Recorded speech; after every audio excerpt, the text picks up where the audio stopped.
Suqovuşanda tutulan 8 nəfər erməni hərbi qulluqçusu əsirlər danışır. Ermənistanda müsahibə verib. Orada deyir, Vüqar adlı bir əsgər, bir komandir yaxınlaşdı bunkerə. Həmin o Vüqar mənəm. Bəzi yerlərdə deyirlər ki, Ağayev Vüqar şəhid olub. Mən şəhid deyiləm. Yəni ki, indi olur, bəzi yerlərdə paylaşırlar, bəzi sosial şəbəkələrdə. Ağayev Vüqar Nəsroğlu mənəm. O erməni əsrinin danışdığı Ağayev Vüqar mənəm. Mən Ağayev Vüqar Nəsroğlu 1990-cı il 24 oktyabr Bərdə rayon Alpor kəndindən anadan olmuşam. Uşaqlıqdan hərbiyə həvəsim böyük olduğundan 2009-cu ildə müddətli hərbi xidmətə başladım. Hərbi xidmətim vaxtında, ərzində, yəni ki, qalıb xidmətimi davam etdirmək üçün müraciət etdim və ondan indiyə qədər, indiki vaxta qədər Azərbaycan Respublikası Silahlı Qüvvələrində xidmət edirəm. Müharibə başladı. Müharibə başlayanda biz ilk öncə Murov istiqaməti, Kəlbəcər istiqamətində 26-sı günü axşam hərəkətə başladıq. Saat 9 radiyələri olardı təxminən. 27 saat, səhər saat 6-da, 7-nin yarısı təxminən bu vaxtlar biz çatdıq Kəlbəcər istiqamətində olan postlarımıza. Müharibə başladı. İlk öncə artilleriya ateşi başladı. Biz gözlədik. Ondan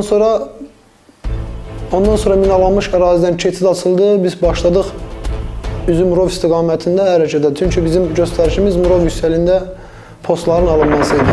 Məsafə həm uzun idi, həm də Murov yüksəliyi 3700 metr yüksəlikdə yerləşən bir posta biz hücum edirdik. Biz 27-si axşam Murov yüksəliyinə bizə deyilən əraziyə çatdıq. En saylı əlayətdə kəşfiyyat taboru ilə getdik. Bizdə əməliyyat taboru idi, onlara kəşfiyyat taboru idi. Yəni 1-ci Ordu Korpusunun kəşfiyyat və əməliyyat taboru bu deyilən tapşırıq üzrə biz hərəkətə başladıq, çatdıq. Düşmənin 2 postu alındı. Bizə ayın 30-cu günü bizə göstəriş gəldi ki, biz geri qayıtmalıyıq. Biz həmin postlarda hər iki postda öz qruplarımızı yerləşdirdik. İnandırım ki, sizi yəni 4 gün biz orada qaldıq da. 4 gün Murov yüksəliyində bizim heç nəyimiz yəni ki, götürməmişdik. Biz ancaq orada özümüzlə sursat, silah, belə bir şey götürmüşdük. Yəni yemək, içmək heç kim fikirləşmirdi həmin vaxt ki, orada ac qalar, susuz qalar.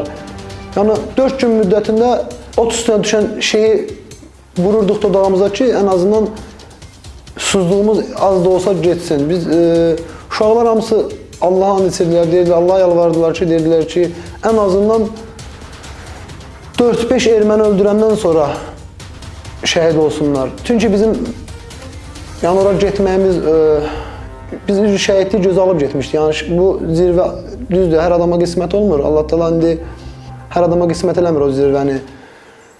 Bizə qismət olmadı, heyf ki. Biraz zəhmət olmasa saxlayayım, biraz yaxşı olar, sual verərsin, mən sual verərsin, mən danışım. Yadıma düşürür o vaxtlar. Biz necədir? Biz o qədər ürəklə, o qədər cəsarətlə biz atılırdıq ki, yəni bizə verilən tapşırığa.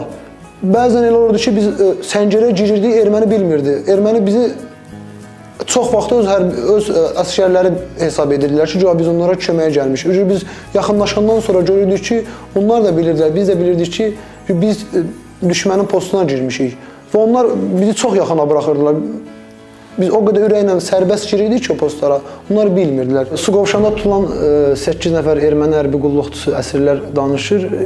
Ermənistanda müsahibə verib. Orada deyir, Vüqar adlı bir əsgər, bir komandir yaxınlaşdı bunkerə. Həmin o Vüqar mənəm. Bəzi yerlərdə deyirlər ki, Ağayev Vüqar şəhid olub. Mən şəhid deyiləm. Yəni ki, indi olur, bəzi yerlərdə paylaşırlar, bəzi sosial şəbəkələrdə.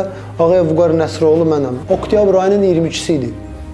Biz artıq, bizim ən uzun müddətli əməliyyatımız idi. Biz çünki artıq 7 gün idi biz əməliyyatdaydıq. Yollar, bir yol var idi, həmin biz olduğumuz yerə. Oranı da artilleriya vuruldu deyə çox texnika oradan istifadə edə bilmirdi. Yəni ki, gəlib getmək biraz gec olurdu. Komandirdən icazə aldıq. İndiki Suqovuşan istiqamətində düşək evlərə su tapmaq məqsədi ilə ən azından heç olmasa su tapaq ki, bilirsiniz də bu yeməksiz qalmaq olar, amma susuz qalmaq biraz çətindir. Dedik, heç olmasa su tapaq. Mən və 5 nəfər qrup götürdüm. Qrup komandiri mən idim. Götürdüm 5 nəfər qrup özümlə bir yerdə. Hərəkət elədik Suqovuşan istiqamətində. Düşdük, baxdıq, bir-iki evlərə baxdıq, su tapmadıq. Qarşıda erməni postu vardı. O düzdür, o dağın üstündə idi. Haradasa olardı bir məsafə, bir 1000 metr, 800 metr yüksəklikdə idi. Həmin istiqamətdə bir hərbi hissə vardı.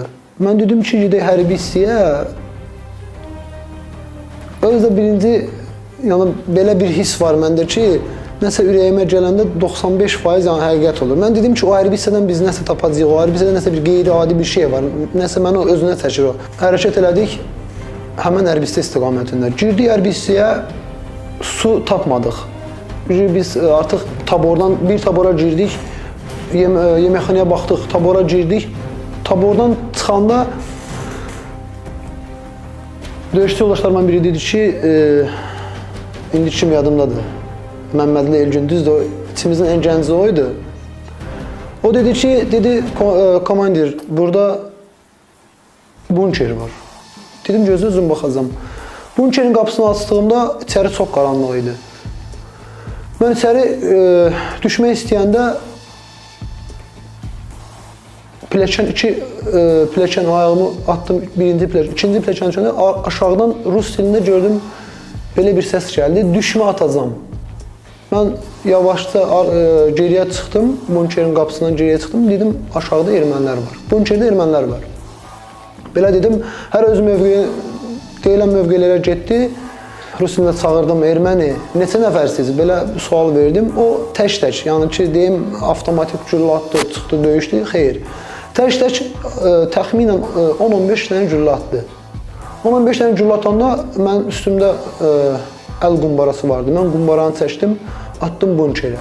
Yaxında olduğuna görə ən çox qəlpə birinə dəymişdi. Mən sonra söhbət əsnasında onları mən oradan çıxardımdan sonra öyrəndim, gördüm. Qumbaranı atdıqdan sonra təxmini 2 nəfər olardı ki, avtomatik başladılar bunkerdən güllə atmağa.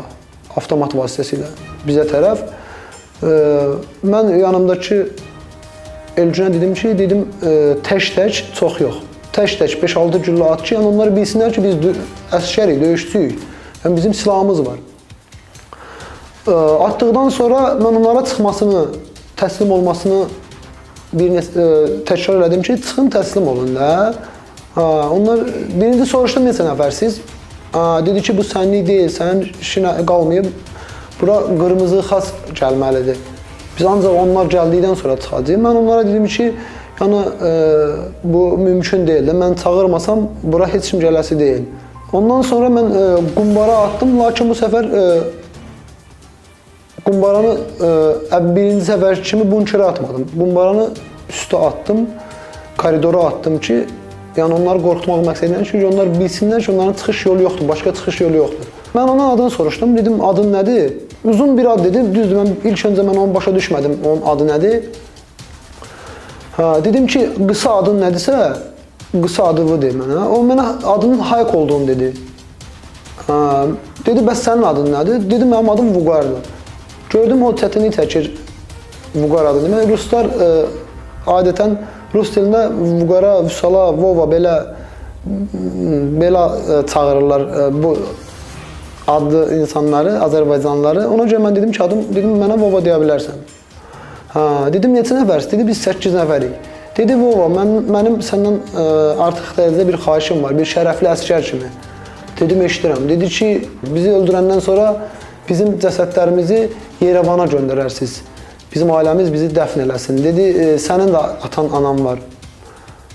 Bunu dedi, mən dedim ki, mən səni öldürmək istəmirəm. Yəni ki, sən təslim ol, mən səni öldürməyəcəm. Haradasa bir 40 dəqiqə 45 dəqiqə mən onlarla söhbət apardım. Gördüm ki, bunlar çıxmaq istəmir. Dedim ki, mənə güvənmirsən, yəni ki, mən səni öldürməyəcəm. Dedi ki, yox, açıq güvənməyəcəm də. Dedim, mənəm, 50 nəfər bölüyümdür, bölük komandiri mənəm. Gəlmişik, alınan rayonlarda, kəndlərdə, qəsəbələrdə baxış keçiririk. Ola bilər, kimsə qalar, qalmaz. Bununla bağlı dedim, biz baxış keçiririk. Mənə dedi, hansı vaiskasan da, hansı hərbi qurumsan? Həmin vaxtı mən bilmədim, əməliyyat taborunu necə ona izah edeyim. Avtomatik olaraq dedim, spetsnaz. Dedi, spetsnaz, dedim, dedi, zvaniyan nədir? Dedim, mən müddətdən artıq idim, mən müharibə dövründə müddətdən artıq idim. Müharibədən sonra komandirlərim məni gizir görmək istədilər və mən kurs keçsim. İndi hal-hazırda en sayılı hissədə gizir rütbəsi ilə xidmətimi davam etdirirəm. Mən müddətdən artıq idim. Mən necə deyə bilərdim ki, müddətdən artıq, mən çünki onlara bölük komandiri demişdim. Biz 5 nəfər idim, amma mən demişdim 50 nəfər şəxsiyyətlə gəlmişəm, bölük komandiriyəm. Müddətdən artıq indi bilirsiniz də, indi müddətdən artıq bölük komandiri ola bilməz axı. Mən ona demişim, baş leytenant. Dedi ki, bizə 5 dəqiqə vaxt ver, biz fikirləşək. Fikirləşdikdən sonra fikrimizi sədiyəcəyik. Mən razılaşdım. Mən dedim, fikirləşin. Çünki bilirsiniz, yəni ki, mənim məqsədim onları oradan çıxarmaq idi, diri çıxarmaq idi. Mən yaxınlaşdım, dedim ki, bax, gəlirəm. İnanmırsansa mənə, bax, silahsızam, dedim, gəlirəm. İnanmırsansa mənə, məni, yəni ki, öldürə bilərsən. Əgər yox, inanırsansa, çıx, söhbət edək. Silahsız bunkerin qapısına yaxınlaşdım. Dedim, bax, görürsən, silahım yoxdur. Yəni, inanmırsansa mənə ata bilərsən. O mənə dedi, dur. Dedi, dur, mən səni görürəm. Səni atacam, səni öldürəcəm dedi. Dedim, öldürəcəksən buyur da, sən məni öldür. Dedim, sən məni öldürəcəksən, mənim də bölüyüm, 50 nəfər bölüyüm var burada. Onlar da gəlib səni öldürəcəklər. Yəni ki, sənin burada qazanacağın heç nə olmayacaq. Dedi, yararalıyam, bir dənə siqaret çəkim, dedi, çıxıram. Mən artıq bunkerə yaxınlaşmışım. Düz, mən orada əl qumbarası atmışdım. İçəri toz duman idi. Sonra aşağı bunker çox qaranlıq idi. O məni görürdü, mən onu görmürdüm. Bunkerin ağzında oturdum, dirsəkləndim hətta. Dirsəkləndim, bir əl çıxdı. Əlində 2 dənə siqaret çıxdı, belə baxdım, siqaretlər aldım, gördüm bir qara oğlandı. Belə mənə baxdı, həmin vaxtı mənim branjiletim də yox idi. Branjiletimi də çıxarmışdım, silahımı da qoymuşdum. Onu mənə tam inandırmalıydım, çünki mən onu öldürməyəcəm. Bundan ötəri, əgər mən branjiletlə, silahla geçsəydim, o mənə ömür boyu inanmazdı. Buna görə mən branjiletimi, silahımı, yəni branjiletimi çıxarmalı, silahımı yerə qoymalı oldum ki, yəni o mənə inansın, mən onu nə yoldan olsun, mən onu inandırmalıydım ki, mən onu öldürməyəcəm. O yuxarı çıxanda gördü məndə branjilet yoxdur. Mənə dedi ki, dedi, Vova, sənin branjiletin yoxdur. Dedim ki, yox, dedim, branjiletim yoxdur. Dedi ki, mən ömrümdə heç vaxt nə eşitməmişəm, nə belə cəsarətli bir kişi görməmişəm də, nə eşitməmişəm, nə görməmişəm. Gördüm, bu ayağı üstə belə birtəhər dayanır. Dedim, nə olub? Dedi ki, sən qumbara atdın, qəlpə məni tutdu, ayaq üstə dayana bilmirəm. Bizim döyüşçülərdən bir nəfər Sadıqlı Aslan vardı. İndi hal-hazırda xidmətdədir da. Çağırdım Aslanı, dedim, Aslan, bir dənə, dedim, buna iynə vur, qoy ağrısı keçsin bunun. Dedi ki, sən olsa bunları öldürəcəksən da, dedi, bunları niyə vurursan ki, iynə nə məqsədlə vurursan ki, erməniyə bir iynə nəyə vursan, dedi, heyf eləyirsən iynəni. Dedim ki, biz Azərbaycanlıyıq, Türkük. Biz erməni deyilik ki, biz ayaq üstə dura bilməyən bir insanı öldürək dedim. Dedim, qoy o ayaq üstə dursun ki, mən onu görüm, o canlıdır, ayaq üstədir. Dedim, mən onu elə öldürmək istəyirdim. Bilirsiniz necə? Mən istəmirdim ki, belə yıxılsın, açdım, mən onu yerdə öldürüm. İynəni vurduqdan sonra Hayka dedim ki, aşağıdakılar da çağır, çıxsınlar yuxarı bir-bir. 2 nəfər çıxdı, o dedi ki, mən telefonumu sındırmışam, nəsə belə bir söz dedi. Dedi, onu götürüm, dedim, düş götür. 6'sı da çıxdılar. Xocalı faciəsi ilk öncə ağlıma gəldi. Mən onları öldürmək istədim. Lakin bilirsiniz də, biz ilk öncə müsəlmanıq, Azərbaycanlıyıq, türk mənşəli xalqıq, türkük biz. Türk, belə deyim də, qanunlarında yoxdur, uşağa, qadına, əli silahsız düşmən olsa belə ona aman verilməlidir. Yəni ki, bizim dinimizdə də göstərilib ki, yəni bir insan səndən aman istəyir, hətta o sənin qatı düşmənin olsa belə sən ona aman verməlisən. Bunlar ağlıma gəldi və mən nəfsimə qalib gəlməyə çalışdım, onları öldürmədim. Dedi, biz sizi çox qorxaq millət bilirdik də, deyirdik ki, bizə, çünki uşaqlıqdan bizə belə öyrədirdilər ki, Azərbaycanlılar çox qorxaq bir millətdir, onların ordusu çox, əskərləri çox qorxaqdır. Lakin biz indi burada gördük ki, yəni Azərbaycan, sən dedi, Azərbaycan əskərsən, dedi, sən buna baris nümunəsən, dedi, sən silahsız, branjiletsiz, dedi, sən bizim üstümüzə gəldin, sən halbuki sən bilmirdin də, sən bizi görmürdün, biz səni görürdük, dedi. Bizim də əsirlər vardı, müharibə vaxtı. Bunlar da mənim ağlıma gəldi ki, yəni bizim əsirlərlə dəyişə bilərik onları. Hansısa bir ananın övladı əsirlikdə qalmasın. 8 nəfər də az deyil. Bunları fikirləşdim, mən onları öldürməkdən fikrindən, belə deyim də, daşındım. O, həmin vaxtı mənə dedilər ki, biz Paşinyandan çox, dedi, səhər güvənirik, dedi. Düzdür, aman istədi, mən o amanı onlara verdim və amanı verdiyimə görə mən dedim ki, sizə heç kim etsin eləməyəcək də, sizi təhvil verəcəm, siz əsirlərlə dəyişiləcəksiniz. Və mən onları Suqovuşandan Talış kəndinə qədər apardım, onlara heç kim heç nə demədi, dedim, mən səni heç vaxt unutmayacağam. Sən haqqında, dedi, əgər, dedi, mən əsirlikdən qayıtsam Yerevana, dedi, sən haqqında danışacağam, dedi. Sonra mən həmin Hayek Dilanyanın Ermənistanda verdiyi və Azərbaycanda verdiyi müsahibələrə baxdım. Həmin erməni əsrin danışdığı Ağayev Vüqar şəhid olub. Həmin şəhid Ağayev, mayor Ağayev Vüqar, bizim şəhidimiz, Vətən müharibə qəhrəmanı, şəhid mayor Ağayev Vüqar Əhməd oğludur, mən Nəsir oğluyam. Onunla bizi səhv salıblar. Mən buna görə istədim ki, yəni, xalqımız bilsin ki, yəni, o erməni əsrinin, Hayek Dilanyanın danışdığı Azərbaycan əskəri, o komandir mənim haqqımda danışır o. Onun həyatını mən yox, ilk növbədə Allah bağışladı. Mən onlara Allaha xatir buraxdım. Yəni, o mənim istəyim deyildi. O Allahın istəyidir ki, mən onların həyatını bağışlayayım, mən də onları bağışladım. Yaşadıqları müddətdə onlar biləcəklər ki, Azərbaycan milləti, Azərbaycan ordusu, Azərbaycan xalqı nələrə qadirdir və nə qədər qorxmaz, nə qədər cəsarətli, nə qədər də rəhimlidir. Yəni ki, onlar bizim hətta körpə uşaqlarımızı, qadınlarımızı süngü bıçaqdan keçirdilər. Amma yəni, mən onlara demək istəyirəm ki, gördüm, mən onları, eyni aqibətimi onlara yaşada bilərdim, onların başını kəsə bilərdim. Nə istəsəm eləyə bilərdim, çünki onlar mənim əlimdə idi. Lakin mən onlara göstərdim ki, onlara sübut eləmək istədim ki, yəni, biz terrorçu deyilik. Yaşasın Azərbaycan, Qarabağ Azərbaycandır.